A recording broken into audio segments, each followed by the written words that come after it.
Hi, this is Chris Simbera for Gluten-Free Chris, and today we're going to make a gluten-free pecan pie that is not only delicious, but we're going to cut the sugar down a good bit for us. I have many requests of people wanting to know how to make a delicious gluten-free pecan pie that, although it's still going to be fairly high in sugar because pecan pie is extremely high in sugar typically, we're going to reduce that a little bit because we're going to use some better ingredients. Now we're going to start first with the crust, so we're going to make that here for you first, and then we'll put the filling in just a moment later. What I use for basically all of my pie crust is Bob's Red Mill has a wonderful biscuit and baking mix, and on the back of it there's a recipe for making pie crust.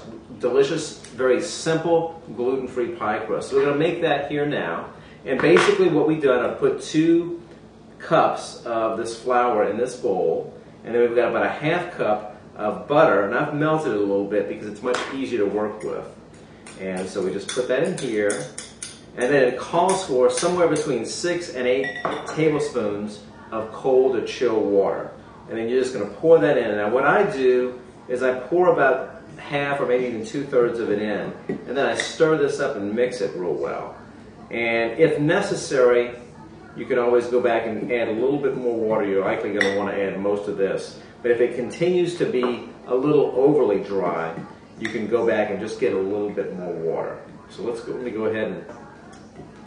This gluten-free pie crust is always a challenge to work with. Any of you who do any baking knows this because it just doesn't act as simple and as easy and sticky as regular wheat bread does, or wheat flour will, because it doesn't have the gluten in it.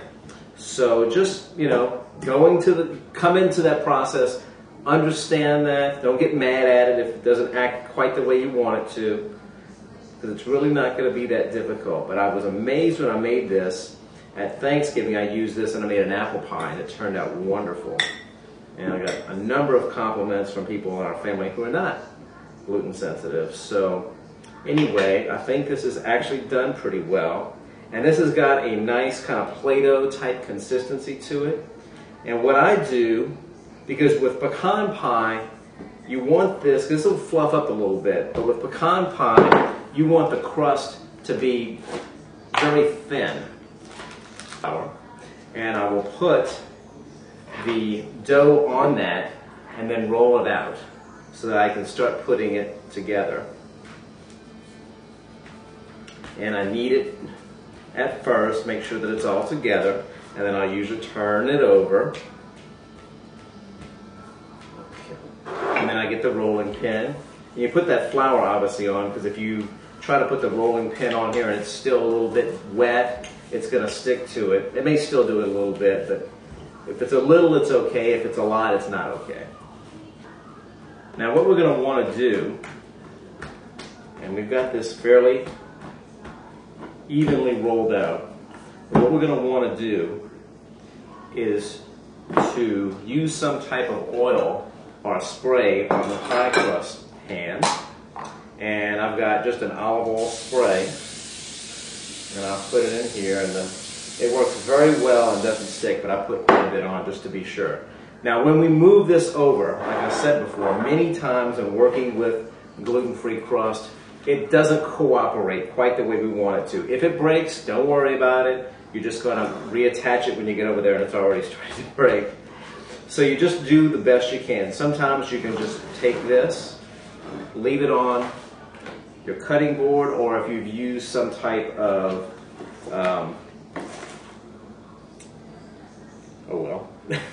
some type of paper or parchment paper to make it happen. This thing really just totally fell apart when I did it. No problem. We're just going to go ahead and put it back together again in the pie crust plate. And as I'm putting this together in a form, because you don't want the crust thicker in one area, ideally, if you can avoid it. Again, I don't think you're going to be too upset anyway if it is, because it's still going to be delicious. Okay, so what you do is just keep working on this till you get it just like you want it. and then you're going to get the wet ingredients together and you're going to mix them all into a separate bowl. Okay, we're back, and I finished making the pie crust. It turned out wonderful. It's just now ready for me to add all the other ingredients into it. Before I do that, though, I'm going to add all the different internal or the inner ingredients into this bowl, mix them up before I put it into the crust. And what have I used? Well, instead of using Caro syrup or the corn syrup, I've chosen to use brown rice syrup. And it smells a lot like honey, if you've ever worked with it. And it acts very much like the Caro does. It's probably a little bit thicker, if anything, but it'll blend very nicely into the pie crust. So we're going to use that. And as always, I'm using turbinado sugar instead of regular sugar. It's a little bit less refined. There's some actual nutrition still remaining in it, and there are no harsh chemicals. We're going to now go ahead and mix these. First, we'll add the brown rice sugar, and we'll use the first bowl that I have, and this is actually a half a cup. And okay, and I've got that out, and I'll pour the other one in, and it comes out, and it smells, like I said, just like honey, really. And I don't know if any of you have used it, but it's actually wonderful in cooking. It's a little bit messy, as you see. 1.5 cups of pecans, and you just use them in the halves. It's 2 tablespoons of melted butter.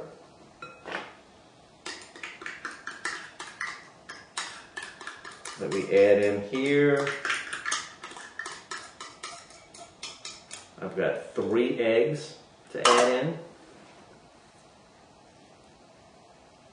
And instead of using a whole cup of sugar, I'm using a half a cup of the turbinado sugar. Believe me, it's all you need. This pie is still going to be plenty sweet and delicious. And so I will stir and mix these items all up.